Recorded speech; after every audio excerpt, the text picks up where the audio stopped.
Hey everyone! Hi there! Walking and talking Dom and Mer. It's day 14. Today we're going to talk about how to walk yourself through a worst case scenario. And one of the things that Dom has taught me over the years is how to walk myself through a worst case scenario and facing some of my deepest and darkest fears. And when I do that exercise with you, what's usually the predominant questions that you're asking before we start that? I usually ask, what if, and what would I do? That's right. So if you are someone who always thinks, what if this would happen? Or what would I do if X happened? Then this is something that will really help you out. So, what would I do and what if are great questions for people who have really wonderful imaginations. Because you can never just leave it as, what would happen or what if or what would I do? Because you're always writing in your head what the possibilities are. And the problem with that is that you're creating an ending for something that hasn't happened yet. You're writing history in the future. And so what I asked to do is say, okay, if you're going to write the story, let's write the story. We got rained on, so we had to get indoors very quickly into the car. Listen, if you have the imagination and the creativity to write a really elaborate story in your head of the negative things that can happen, then you also have the ability with your creativity to write a positive outcome of how this story goes. I've always said for years that people who have this strong optimistic view of the future, they're called dreamers and they're called foolish. Where people who have a strong negative vision of the future, those people are called practical. They're called normal. Think about that. Why is that the one way to see things? So here's what we're going to do.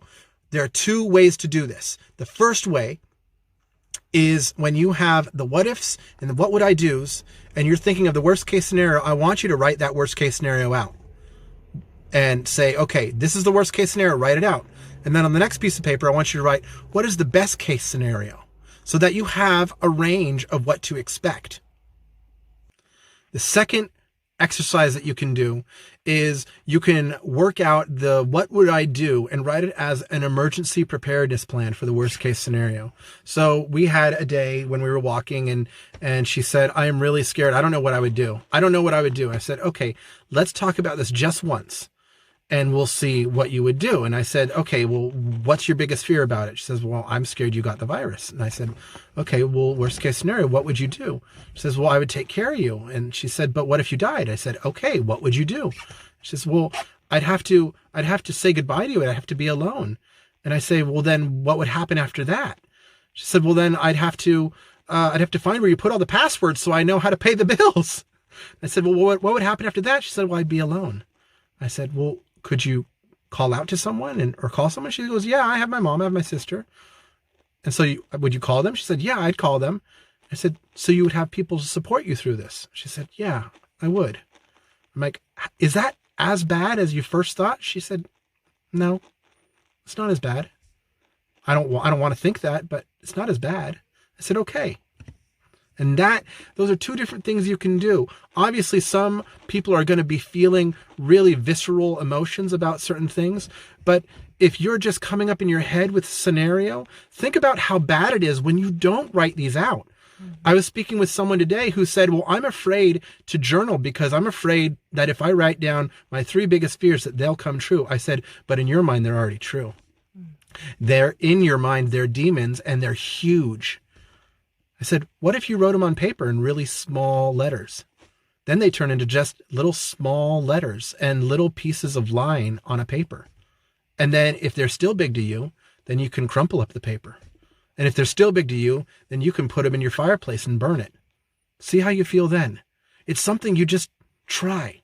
I'm not saying this is the only way to do things. I'm saying it's one way that can make these huge demons in your head and these huge worries of your creative mind. Use your creative mind to your ability and write the story. Either write a positive one or write the most negative one, but then get it down on paper and make it as small as it can be and then get rid of it. Let it go. You guys can do this. I know there are lots of things going on right now, but I know you can do this. So stay strong. Again, we are here for you and you can reach out to people like us. You can reach out to friends and you can ask them just to listen to you so you can get things off your chest. Okay, you guys got this? We're here for you. I will talk to you soon.